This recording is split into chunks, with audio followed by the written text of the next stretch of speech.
آپ نے اکثر سنا ہوگا کہ یہ غزل فلاں شاعر کی زمین میں لکھی گئی ہے۔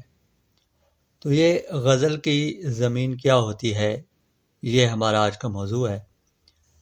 غزل کے چار اجزاء ہوتے ہیں، جو اس کے اجزاء ترکیبی ہیں وہ چار ہوتے ہیں، جس میں مطلع ہے، قافیہ ردیف ہے اور مقطع ہے۔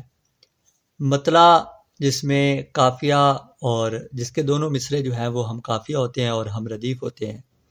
ہم ردیف نہ بھی ہوں تو ہم قافیہ تو لازمی ہوتے ہیں۔ تو غزل کی زمین جو ہے وہ کہتے ہیں کہ قافیہ اور ردیف کے مجموعے کو غزل کی زمین کہتے ہیں۔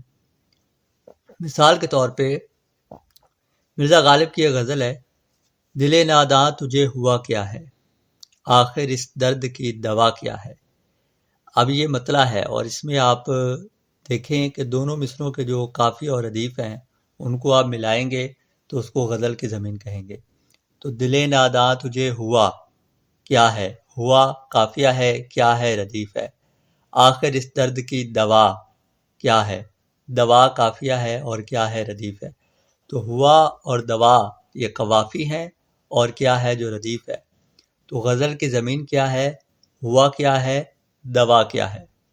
تو یہ جو غزل ہے کہ دل ناداں تجھے ہوا کیا ہے، آخر اس درد کی دوا کیا ہے، یہ غزل اس غزل کی زمین ہے، ہوا کیا ہے، دوا کیا ہے۔